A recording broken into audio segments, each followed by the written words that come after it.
ಒಂದು ತೊಂದರೆ ಕೊಡ್ತಾ ಇರೋದು ಏನಿದೆ, ಇದು ಹೆಚ್ಚಿಗೆ ದಿನ ನಡೆಯೋದಿಲ್ಲ. ನಿಮ್ಗೆ ಈಗಾಗಲೇ ಬಹಳವಾಗಿ ಎಲ್ಲರೂ ವಿರೋಧಿಸಿದ್ದಾರೆ. ಎಲ್ಲರೂ ಕೂಡ ಎಲ್ಲ ಹಿರಿಯರ ಆಶೀರ್ವಾದದ ಮೇರೆಗೆ ನಾವು ಇಲ್ಲಿ ಬಂದು ಇದಕ್ಕೆ ಒಂದು ಪ್ರತಿಭಟನೆಯನ್ನ ಮಾಡಿದ್ದೀವಿ.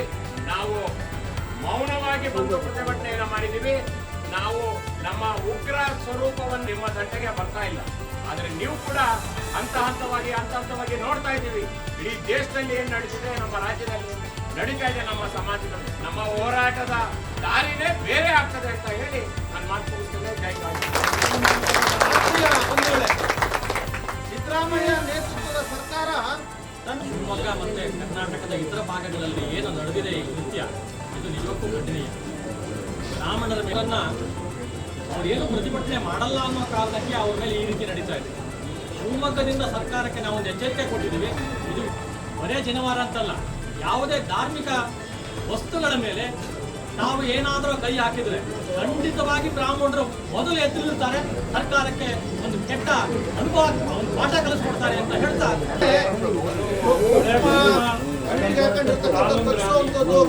ಎಲ್ಲದಕ್ಕೂ ಕೂಡ ಇದಿಷ್ಟು ಹೋರಾಟಗಳು ಮಾಡಬೇಕು ಅಂತಾಗಿದೆ. ಈ ಸರ್ಕಾರ ಇದೊಂದೇ ವಿಷಯ ಅಲ್ಲ, ಜಾತಿ ಗಣತಲ್ಲೂ ಕೂಡ ನಮ್ಮ ಸಂಖ್ಯೆಯನ್ನು ಮಾಡಿದ್ದಾರೆ ಅಂತ ಹೇಳಿದ್ರೆ ಸಿದ್ದರಾಮಯ್ಯನವರೇ ಇದರ ನೇರವಾದಂತ ಜವಾಬ್ದಾರಿಯನ್ನು ಹೊಣೆಗಾರಿಕೆಯನ್ನು ಹೊರಬೇಕಾಗುತ್ತೆ. ಯಾಕೆಂದ್ರೆ ರಾಜಕೀಯ ಭಾಷಣ ಮಾಡಲಿಕ್ಕೆ ನಾವು ಹೋಗೋದಿಲ್ಲ. ರಾಜಕಾರಣ ಮಾಡ್ಲಿಕ್ಕೆ ನಾವು ಬೇರೆ ಬೇರೆ ವೇದಿಕೆಗಳಿದೆ, ನಾವು ಮಾಡ್ತೇವೆ. ಆದ್ರೆ ಯಾವ ಕಾರಣಕ್ಕೋಸ್ಕರ ಇದನ್ನೆಲ್ಲ ನೀತಿ ನಿಬಂಧನೆಗಳು ಮಾಡಿದ್ದೀರಿ, ಅಲ್ಲೇನೋ ಆಗೋಗ್ಬಿಡುತ್ತೆ, ಅಲ್ಲೇನೋ ಕಾಪಿ ಹೊಡೆದು ಬಿಡ್ತಾರೆ, ಬೇರೆ ಬೇರೆ ರೀತಿಯೊಳಗಡೆ ಬೇರೆ ಬೇರೆ ಎಲೆಕ್ಟ್ರಾನಿಕ್ ಎಕ್ವಿಪ್ಮೆಂಟ್ಗಳನ್ನು ಇಟ್ಕೊಂಡು ಅದನ್ನ ಬ್ಲೂಟೂತ್ ಮೂಲಕ ಪರೀಕ್ಷೆಗಳನ್ನು ಬರೀತಾರೆ. ಇದು ಏನೇನೋ ಕಾರಣಗಳಿಗೋಸ್ಕರ ಇದನ್ನು ತಡಿಬೇಕು ಅಂತ ಒಂದಷ್ಟು ನಿಬಂಧನೆ. ಆದ್ರೆ ನಾಳೆ ದಿವಸ ನೀವು ಏನ್ ಮಾಡಕ್ ಹೊರಟಿದ್ದೀರಿ ಅಂತ ಈ ಸಮಾಜದಲ್ಲಿ ಶನಿವಾರವನ್ನ ತೆಗೆದು ಅದನ್ನ ಕತ್ತರಿಸಿ ಬೇರೆ ಬೇರೆ ದಿಕ್ಕಿಗೆ ಹಾಕುವಂತ ಒಂದು ಪ್ರವೃತ್ತಿಯನ್ನು ಬೆಳೆಸುವಂತ ಕೆಲಸಕ್ಕೆ ತಾಪೆಯಾಗಿದೆ. ಇದೊಂದು ದುಷ್ಕೃತ್ಯ ಅಂತ ನಾನು ಹೇಳಬೇಕಾಗಿದೆ. ಈ ದುಷ್ಕೃತ್ಯಕ್ಕೆ ಪರಿಣಾಮವನ್ನ ನೀವು ಫೇಸ್ ಮಾಡಬೇಕಾಗಿದೆ. ಈ ದುಷ್ಕೃತ್ಯನ ಮಾಡ್ಲಿಕ್ಕೆ ನಾವು ಯಾವತ್ತೂ ಕೂಡ ಬಿಡೋದಿಲ್ಲ. ಇವತ್ತು ಪ್ರಾರಂಭ ಮಾಡಿದ್ದೇವೆ, ಪ್ರಾರಂಭ ಶುರು ಆಗಿದೆ. ಹೋರಾಟಕ್ಕೆ ರಸ್ತೆಗೆ ಇಳಿದ್ರೆ, ಯಾಕೆಂದ್ರೆ ಎಂತೆಂಥವ್ರು ಈ ಸಮಾಜವನ್ನ ಕಟ್ಟಿದ್ದಾರೆ ಅಂತ ಹೇಳಿದ್ರೆ ಯೋಚನೆ ಮಾಡ್ತಾರೆ. ಸಹಜವಾದಂತ ರೀತಿಯಲ್ಲಿ ನೆನಪಾಗುವಂಥದ್ದು ಯಾರು ಅಂತ ಹೇಳಿದ್ರೆ ನಮಗೆ ಅರ್ಥಶಾಸ್ತ್ರವನ್ನು ಹೇಳ್ಕೊಟ್ಟ ಕೌಟಿಲ್ಯ, ಚಾಣಕ್ಯನು ನಮ್ಮ ಸಮಾಜದವರು ಅನ್ನೋದನ್ನ ಮರಿಬಾರದು ಯಾರು ಕೂಡ. ಚಾಣಕ್ಯನ ನೀತಿ ಈ ದೇಶಕ್ಕೆ ಬೇಕಾಗಿರುವಂತ ನೀತಿ. ಹಾಗಾಗಿ ಚಾಣಕ್ಯನ ಒಟ್ಟು ಪರಿಸ್ಥಿತಿನ ಅರ್ಥ ಮಾಡಿಕೊಂಡು ಈ ಸಮಾಜ ಇವತ್ತಿನ ದಿವಸ ಇದೆ. ಹಾಗಾಗಿ ಈ ಸಮಾಜವನ್ನು ಕೆಣಕಬೇಡಿ ಅಂತೇಳಿ ಎಚ್ಚರಿಕೆಯನ್ನು ಈ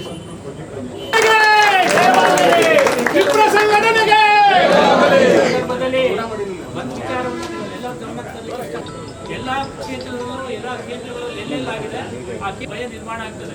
ಇಲ್ಲ ಅಂತ ಹೇಳಿದ್ರೆ ಆ ಒಂದು ಸೂಚನೆ ಪ್ರಕಾರ ಎಲ್ಲರೂ ಕೆಲಸವನ್ನ ಮಾಡ್ಲಿಕ್ಕೆ ಹೋಗ್ತಾರೆ.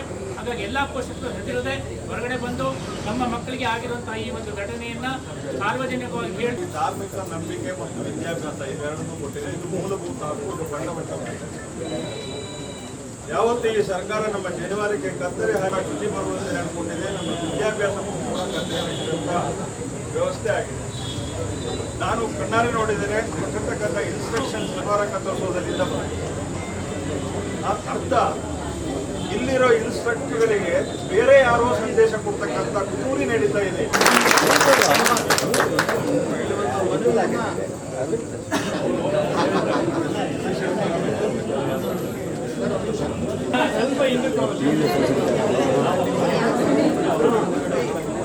ಭಾರತ್ ಮಾತಾ ಕೆ ಗಾಯತ್ರಿ ಮಾತಾ ಕೆ ಬ್ರಾಹ್ಮಣ್ಯಕ್ಕೆ ಅವಹೇಳನ ಮಾಡಿದ ಸರ್ಕಾರಕ್ಕೆ ಬ್ರಾಹ್ಮಣ್ಯಕ್ಕೆ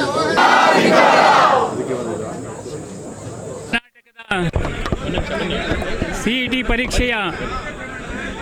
ಪರೀಕ್ಷೆಯ ಸಂದರ್ಭದಲ್ಲಿ ಪ್ರವೇಶ ಮಾಡ್ತಾ ಇದ್ದಂತಹ ವಿದ್ಯಾರ್ಥಿಗಳನ್ನು ತಪಾಸಣೆ ಮಾಡುವ ನೆಪದಲ್ಲಿ ಯಜ್ಞೋಪವೀತವನ್ನು ತುಂಡರಿಸಿ ಬಿಸಾಕಿರುವಂಥ ಘಟನೆಗಳು ರಾಜ್ಯದಲ್ಲಿ ನಡೆದಿದೆ.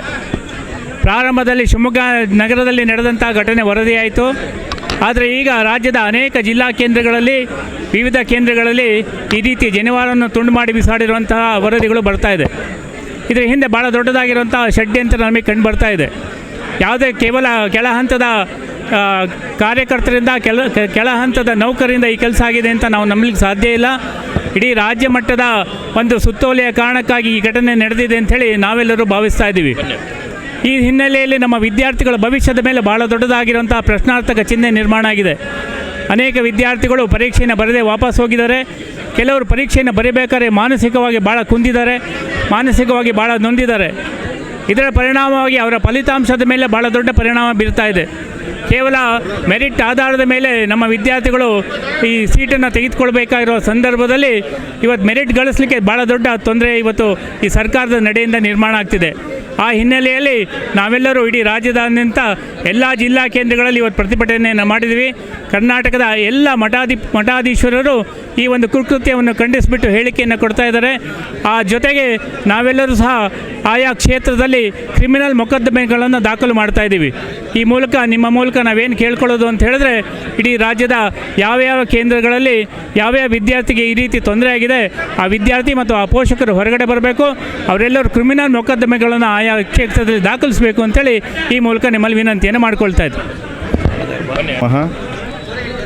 ಇವತ್ತೇನು ಎಲ್ಲ ಜನಿವಾರ ತುಂಡು ಮಾಡುವುದು ಇತ್ಯಾದಿ ಏನು ಪ್ರಕರಣ ನಡೆದಿದೆ, ಇದು ಬಹಳ ಖಂಡನೀಯ. ಯಾಕೆ ಅಂತಂದರೆ ಆ ವಿದ್ಯಾರ್ಥಿಗಳ ಭವಿಷ್ಯವೇ ಆ ಪರೀಕ್ಷೆಯಲ್ಲಿ ಅಡಗಿರುತ್ತೆ. ಯಾಕೆಂದ್ರೆ ಅವ್ರು ಮಾನಸಿಕವಾಗಿ ಕುಗ್ಗಿ ಹೋಗ್ಬಿಟ್ಟ ಅಂತಂದರೆ ಮುಂದಿನ ಜೀವನ ಪರ್ಯಂತನೂ ಕೂಡ ಅವನಿಗೆ ಏನು ಮಾಡೋಕ್ಕೆ ಮನಸ್ಸೇ ಬರೋದಿಲ್ಲ. ಇದು ಬಹಳ ಬಹಳ ಖಂಡನೀಯ. ಯಾಕೆಂದ್ರೆ ಜನಿವಾರ ಅಂದರೆ ಅದು ಬಹಳ ಪವಿತ್ರ ದಾರ, ಅದು ಬಹಳ ಪವಿತ್ರ ದಾರ. ಅದು ನಮ್ಮ ಇಡೀ ಶರೀರವನ್ನು ಪವಿತ್ರವನ್ನಾಗಿ ಮಾಡುತ್ತಾ ಒಳ್ಳೆಯ ವಿಚಾರವನ್ನು ನಮ್ಮ ಮನಸ್ಸಿಗೆ ಕೊಡ್ತಾ ದುರ್ವಿಚಾರಗಳನ್ನು ದೂರ ಮಾಡ್ತಾ ಇರುತ್ತೆ ಅಂತ ಅದು ಜನಿವಾರ. ಅದು ಸುಮ್ಮನೆ ಏನೋ ಮೂರ್ತಿ ಎಳೆ ದಾರ ಅಲ್ಲ. ಅದು ಅಷ್ಟೆಲ್ಲ ಮಂತ್ರಗಳಿಂದ ಅಭಿಮಂತ್ರಿತವಾಗಿ ಎಲ್ಲ ದೇವತೆಗಳ ಸಾನ್ನಿಧ್ಯ ಇರತಕ್ಕಂತಹ ಜನಿವಾರ. ಅದು ಅಜಕಶ ಪಾವಿತ್ರ್ಯ ಇದೆ. ಹಾಗಾಗಿ ಅಂತಹ ಜನಿವಾರದ ಮೇಲೆ ಅದನ್ನು ತುಂಡು ಮಾಡೋದಂದರೆ ಎಂಥ ಮನಸ್ಸಿಗೆ ಇಡೀ ಆ ಒಬ್ಬ ವ್ಯಕ್ತಿಯಲ್ಲ, ಇಡೀ ಸಮಾಜಕ್ಕೆ ಪ್ರತಿಯೊಬ್ಬ ಯಾರು ಜನಿವಾರ ಹಾಕ್ಕೊಳ್ತಾರೋ ಎಲ್ಲರಿಗೂ ಕೂಡ ಅದು ಮನಸ್ಸಿಗೆ ಬಹಳ ಹಿಂಸೆಯನ್ನು ಕೊಡ್ತಕ್ಕಂಥದ್ದು. ಅಷ್ಟೇ ಅಲ್ಲ, ಜನಿವಾರ ಹಾಕ್ಕೊಳ್ದೇ ಇರೋರು ಕೂಡ ಅದ್ರ ಬಗ್ಗೆ ಬಹಳ ವಿಶೇಷವಾಗಿ ಅದಕ್ಕೆ ಗಮನ ತಂದು ಅವರು ಕೂಡ ಈ ಒಂದು ಪ್ರತಿಭಟನೆಯಲ್ಲಿ ಪಾಲ್ಗೊಂಡಿದ್ದಾರೆ. ಅದು ನೀನು ಕೇಳ್ಕೊ, ಈ ಸರ್ಕಾರಕ್ಕೆ ನಿವೇದನೆ ಮಾಡೋದು ಇಷ್ಟೇ, ಇನ್ನು ಮುಂದೆ ಈ ಥರದ ಘಟನೆಗಳು ಸರ್ವಥಾ ಆಗಬಾರ್ದು. ಯಾಕೆಂದರೆ ಅದು ಪೂರ್ಣ ಎಲ್ಲ ವಿದ್ಯಾರ್ಥಿಗಳ ಭವಿಷ್ಯದಲ್ಲಿ ಅಡಗಿರುತ್ತೆ. ಇಡೀ ಜೀವನ ಪೂರ್ತಿ ಅದರಲ್ಲೇ, ಯಾಕೆ ಒಂದು ಬಾರಿ ಎಡವು ಬಿಟ್ಟ ಅಂದರೆ ಮುಗಿದೋಯ್ತು, ಮತ್ತು ಅವನ ಮೇಲೆ ಹೇಳೋದು ಬಹಳ ಕಷ್ಟ ಆಗತ್ತೆ. ಯಾಕೆಂದರೆ ಒಂದು ಮರವನ್ನು ಬೆಳೆಸೋದು ಬಹಳ ಕಷ್ಟ, ತುಂಡು ಬೇಗ ಮಾಡಿಬಿಡ್ಬೋದು, ಬೆಳೆಸೋದು 10 ವರ್ಷಗಳಾಗ್ಬಿಡತ್ತೆ. ಹಾಗಾಗಿ ಅದಕ್ಕೊಂದು ಈ ನಿವೇದನೆ ಏನು ಅಂತಂದರೆ, ಎಲ್ಲ ವಿದ್ಯಾರ್ಥಿಗಳು ಏನು ತೊಂದರೆ ಆಗಿದೆ ಅವರೆಲ್ಲರೂ ಕೂಡ ಮುಂದೆ ಉತ್ತಮ ಭವಿಷ್ಯವನ್ನು ರೂಪಿಸಿಕೊಡಬೇಕು ಅಂತ ಹೇಳ್ತಾ ಎಲ್ಲ ಸಮಾಜ ಬಾಂಧವರಿಗೂ, ಎಲ್ಲ ಇಡೀ ಸಮಗ್ರ ಹಿಂದೂ ಸಮಾಜ ಎಲ್ಲರಿಗೂ ಕೂಡ, ಯಾಕೆಂದರೆ ಬ್ರಾಹ್ಮಣ ಸಮಾಜ ಅಂದರೆ ಹಾಗೇನೆ ಚತುಸ್ಸಾಗರ ಪರ್ಯಂತ 4 ಸಾಗರದ ಆವೃತ ಭೂಮಿಯಲ್ಲಿ ಎಲ್ಲರೂ ಕೂಡ ಸರ್ವೇ ಜನ ಸುಖಿನೋ ಭವಂತು ಅಂತ ಹೇಳ್ತಕ್ಕಂತಹ ಸಮಾಜ. ಹಾಗಾಗಿ ಆ ಎಲ್ಲ ವಿದ್ಯಾರ್ಥಿಗಳು ಒಂದು ಉತ್ತಮ ಭವಿಷ್ಯ ನಿರೂಪಣೆ ಕೊಡಬಂದು ಹೇಳ್ತಾ 2 ಮಾತನ್ನು ತಿಳಿಸ್ತೇನೆ. ನಾನು ಜಯತೀರ್ಥಾಚಾರ್ಯರು, ಶಿವಮೊಗ್ಗ. ಒಂದು ಶ್ರೀಪಾದಂಗಳವರ ಒಂದು ವಿಶೇಷ ಅನುಗ್ರಹ ಬೀದರ್ನಲ್ಲಾಗತಕ್ಕಂಥ ವಿದ್ಯಾರ್ಥಿಗೆ ನಮ್ಮ ಉತ್ತರಾದಿಮಠದ ಶ್ರೀಪಾದಂಗಳು ವಿಶೇಷವಾಗಿ ದೂರಧ್ವನಿ ಮಾಡಿ ಮುಂದಿನ ಎಲ್ಲ ವ್ಯವಸ್ಥೆಯನ್ನು ಶ್ರೀಮಠ ನೋಡಿಕೊಳ್ಳುತ್ತೆ ಅಂತಲೂ ಕೂಡ ಶ್ರೀಪಾದಂಗಳು ವಿಶೇಷವಾಗಿ ನಮಗೆ ತಿಳಿಸಿಕೊಟ್ಟಿದ್ದಾರೆ. ಅವರ ಆಜ್ಞೆಯ ಮೇರೆಗೆ ನಡೆದಿದೆ ಕಾರ್ಯಕ್ರಮ.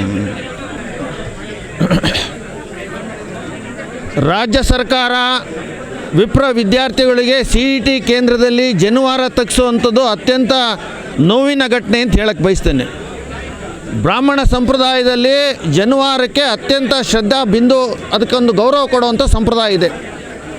ಬ್ರಾಹ್ಮಣರ ಷೋಡಶೋಪಚಾರಗಳಲ್ಲಿ ಒಂದಾಗಿರ್ತಕ್ಕಂಥ ಉಪನಯನ ಬ್ರಹ್ಮೋಪದೇಶ ಅಂತ ಕರೀತಾರೆ. ಅದಾದ ನಂತರ ಅದಕ್ಕೆ ಬ್ರಾಹ್ಮಣ್ಯ ಶಕ್ತಿ ಬರುತ್ತೆ. ಅಂಥ ಒಂದು ಪವಿತ್ರವಾಗಿರ್ತಕ್ಕಂಥ ಜನಿವಾರದಲ್ಲಿ 3 ಎಳೆ ಇರುತ್ತೆ.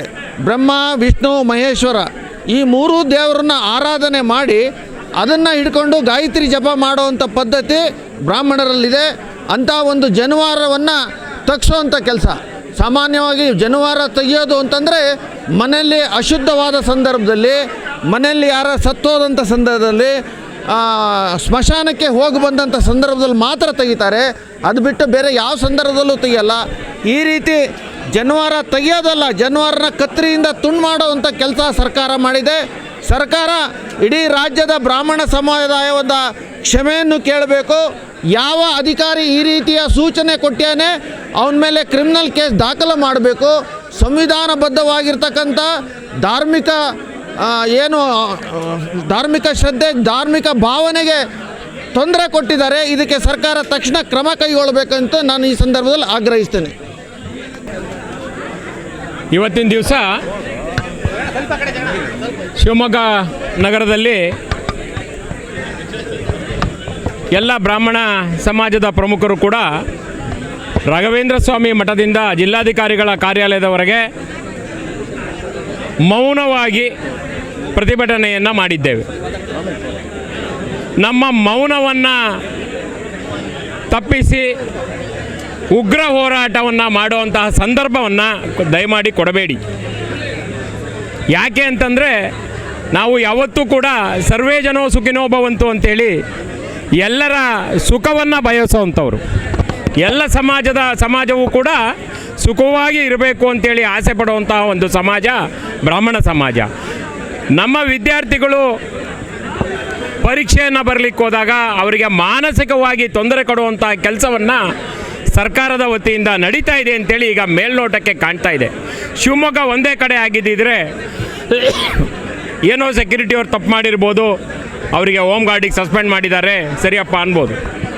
ಎಲ್ಲ ಕಡೆ ನಡೀತಾ ಇರೋದು ನೋಡಿದ್ರೆ ಒಂದೊಂದು ದಿನ ಆದರೆ ಒಂದೊಂದು ಊರಿನ ಸೆಂಟರ್ಗಳ ಹೆಸರು ಬರ್ತಾ ಇದೆ. ಇದನ್ನು ನೋಡಿದ್ರೆ ನೇರವಾಗಿ ಇದಕ್ಕೆ ಮುಖ್ಯಮಂತ್ರಿಗಳೇ ಉತ್ತರ ಕೊಡಬೇಕು. ತಪ್ಪಿತಸ್ಥರಿಗೆ ಎಲ್ಲಿಂದ ತಪ್ಪು ಶುರುವಾಗಿದೆ ಅವರಿಗೆ ಶಿಕ್ಷೆ ಕೊಡುವಂಥ ಕೆಲಸವನ್ನು ಮುಖ್ಯಮಂತ್ರಿಗಳು ಮಾಡಬೇಕು. ಕೇವಲ ಒಬ್ಬ ವಿದ್ಯಾರ್ಥಿಗೆ ರ್ಯಾಂಕಿಂಗ್ ಕಡಿಮೆ ಬಂದರೂ ಪರವಾಗಿಲ್ಲ, ನಮ್ಮ ಕಾಲೇಜಲ್ಲಿ ಸೀಟ್ ಕೊಡ್ತೀವಿ ಅಂತಂದರೆ ಆಗಲ್ಲ. ಅವನು ಬರಿದೇ ಇರ್ಬೋದು, ಬರೆದು ಕೂಡ ಕಡಿಮೆ ಬರುವಂತಹ ವಾತಾವರಣವನ್ನು ನೀವು ಬೇರೆ ವಿದ್ಯಾರ್ಥಿಗಳಿಗೆ ನಿರ್ಮಾಣ ಮಾಡಿದ್ದೀರಾ. ಇದು ಖಂಡಿತ ಖಂಡನೀಯ ಅಂತೇಳಿ ಈ ಸಂದರ್ಭದಲ್ಲಿ ಹೇಳಕ್ಕೆ ಬಯಸ್ತೇನೆ. ಮೊನ್ನೆ ಏನು ಸೆಕೆಂಡ್ ಪೀಸ್ ಆದ ತಕ್ಷಣ CET ಎಕ್ಸಾಮ್ ನಡೀತಾ ಇತ್ತು ಅಂತ ಪರೀಕ್ಷಾ ಕೇಂದ್ರಕ್ಕೆ ವಿಪ್ರ ವಿದ್ಯಾರ್ಥಿಗಳು, ಯಾರು ಬ್ರಾಹ್ಮಣ ವಿದ್ಯಾರ್ಥಿಗಳಿದ್ರು ಅವರು ಒಳಗಡೆ ಪರೀಕ್ಷೆ ಬರಲಿಕ್ಕೆ ತೆರಳಬೇಕಾದ್ರೆ ಜನಿವಾರವನ್ನು ತೆಗೆಸಿದಂಥ ಒಂದು ಹೇಯ ಕೃತ್ಯ ನಡೆದಿರ್ತಕ್ಕಂಥದ್ದು ನಮಗೆಲ್ಲ ಅತ್ಯಂತ ನೋವು ಮತ್ತು ಅತ್ಯಂತ ನಮಗೆ ಬಹಳಷ್ಟು ಬಲಹೀನತೆ ಅಂತ ಅಂದ್ಕೊಂಡ್ಬಿಟ್ಟಿದ್ದಾರೆ ಅಂತಕ್ಕಂಥ ಒಂದು ಅನುಮಾನ ಕೂಡ ಕಾಡ್ತಾ ಇದೆ. ವಿಪ್ರರು ಅಂತ ಹೇಳಿದ್ರೆ ಯಾರಿಗೂ ಕೂಡ ತೊಂದರೆ ಕೊಡದೇ ಇರತಕ್ಕಂಥ ಸಮಾಜ, ಪುರದ ಹಿತವನ್ನು ಬಯಸ್ತಾ ಇರ್ತಕ್ಕಂಥವ್ರು ಪೌರೋಹಿತರು ಮತ್ತು ಕಾನೂನಿಗೆ ಯಾವುದೇ ಕ್ಷಣದಲ್ಲಿ ಕೂಡ ಹುಟ್ಟಿದ ಮಗುವಿನಿಂದ ಹಿಡಿದು ವಯೋವೃದ್ಧರ ತನಕ ಕಾನೂನಿಗೆ ವಿರುದ್ಧವಾಗಿ ಯಾವತ್ತೂ ನಡೆದಂಥವ್ರಲ್ಲ, ಧ್ವನಿ ಎತ್ತಿ ಮಾತನಾಡಿದಂಥವ್ರು ಅಲ್ಲ. ಬಹುಶಃ ಸರ್ಕಾರ, ಆಡಳಿತ ವ್ಯವಸ್ಥೆ ಇದನ್ನು ಬಲಹೀನತೆ, ದೌರ್ಬಲ್ಯ ಅಂತ ಅಂದ್ಕೊಂಡ್ಬಿಟ್ಟಿದೆ ಅಂತಕ್ಕಂಥ ನಮಗೆಲ್ಲರ ಅನುಮಾನ. ನಮಗೂ ಒಂದು ಅಸ್ತಿತ್ವ ಇದೆ, ನಮಗೂ ಕೂಡ ಬಹಳಷ್ಟು ನಿಮ್ಮ ಹಾಗೆ ಮಾತನಾಡ್ಲಿಕ್ಕೆ ಬರುತ್ತೆ, ಹೋರಾಟ ಮಾಡ್ಲಿಕ್ಕೆ ಬರುತ್ತೆ. ಆದರೆ ನಾವು ಪಡೆದಂತಹ ಸಂಸ್ಕಾರ, ನಾವು ಪಡೆದಂತಹ ವಿದ್ಯೆ, ನಾವು ಬೆಳೆದು ಬಂದಂತಹ ರೀತಿ ಅದಕ್ಕೆ ಆಸ್ಪದವಿಲ್ಲ. ನಾವು ಯಾರ ಮುಂದೆಯೂ, ಸರ್ಕಾರದ ಮುಂದೆ ಆಗಿರ್ಬೋದು, ಕಾನೂನಿನ ಮುಂದೆ ಆಗಿರ್ಬೋದು, ಯಾವತ್ತು ಕೈ ಚಾಚಿ ಬೇಡದೇ ಇರ್ತಕ್ಕಂಥ ಸಮಾಜ ವಿಪ್ರ ಸಮಾಜ. ತನಗೇನು ದೊರಕಿರೋದ್ರಲ್ಲಿ ಅತ್ಯಂತ ತೃಪ್ತಿದಾಯಕವಾಗಿ ಆರಾಮಾಗಿ ಪುರದ ಹಿತವನ್ನು ಬಯಸಿಕೊಂಡು ಇಡೀ ಪ್ರಪಂಚನ ಸರ್ವೇ ಜನ ಸುಖಿನೋ ಭವಂತ ಅಂತಕ್ಕಂಥ ಪರಿಕಲ್ಪನೆಯಲ್ಲಿ ಬದುಕ್ತಾ ಇದ್ದೇವೆ. ಅಂತಹವ್ರನ್ನ ಪವಿತ್ರ ಯಜ್ಞೋಪವೀತ ಅಂತಕ್ಕಂಥದ್ದು, ಜನಿವಾರ ಅಂತಕ್ಕಂಥ ಅತ್ಯಂತ ಪವಿತ್ರವಾದದ್ದು. ನಮಗೆ ಅದನ್ನು ತೆಗೆಯೋದು ಅಂದರೆ ಅದು ಅತ್ಯಂತ ಘೋರ. ನಮ್ಮ ಜೀವನದಲ್ಲಿ ಯಾವತ್ತೂ ಕೂಡ ತೆಗೆಯೋದಿಲ್ಲ. ಮಹಿಳೆಯರಿಗೆ ಮಂಗಲಸೂತ್ರ ಹೇಗೋ ಅವ್ರಿಗೆ ಜೆಂಟ್ಸಿಗೆ ಆತ ಇರ್ತಕ್ಕಂಥದ್ದು ಪುರುಷರಿಗೆ, ಅದನ್ನು ನೀವು ತೆಗೆದುಹಾಕಿ ಅನಗತ್ಯವಾಗಿ ನಿಮ್ಗೆ ಅಗತ್ಯ ಇತ್ತಾ, ಕಾನೂನಿಗೆ ತೊಡಕಿತ್ತ, ನಾವೇ ವಾಲಂಟಿಯರ್ಗೆ ಮಾಡ್ತಕ್ಕಂಥ ಸಮಾಜ ನಮ್ಮದು ವಿಪ್ರ ಸಮಾಜ. ಅದಕ್ಕೆ ಯಾವುದೇ ರೀತಿಯ ಕಾನೂನ ತೊಡಕಿಲ್ದಾಗಿದ್ದಾಗಲೂ ಕೂಡ ಉದ್ದೇಶಪೂರ್ವಕವಾಗಿ ಯಾವುದೋ ಆಡಳಿತ ಹಿತಾಸಕ್ತಿ, ಆಡಳಿತಗಾರರು ಹೇಳಿದ್ದಾರೆ, ಮೇಲೆ ಕೂತಂತವ್ರು ಆದೇಶ ಕೊಡಿ ಅನ್ನೋ ತೆಗೆದುಹಾಕಿದಿರಿ. ಇದನ್ನು ಖಂಡಿತವಾಗ್ಲಿ ನಾವು ಅದನ್ನು ಖಂಡಿಸ್ತಾ ಇದ್ದೇವೆ. ಇದು ಬಲಹೀನತೆಲ್ಲ ನಮ್ಮ ಶಕ್ತಿಯನ್ನು ಪ್ರದರ್ಶನ ಮಾಡಬೇಕಾಗಿರ್ತಕ್ಕಂಥ ಅಗತ್ಯವನ್ನು ನೀವು ತಂದುಕೊಟ್ಟಿದ್ದೀರಿ. ಇದನ್ನು ಪ್ರತಿಭಟನೆ ಮಾಡ್ತಾ ಇದ್ದೇವೆ. ಇದನ್ನು ಅರ್ಥ ಮಾಡ್ಕೊಳ್ಬೇಕು ಅಂತ ಕೇಳ್ಕೊಳ್ತಾ ಇದ್ದೇವೆ.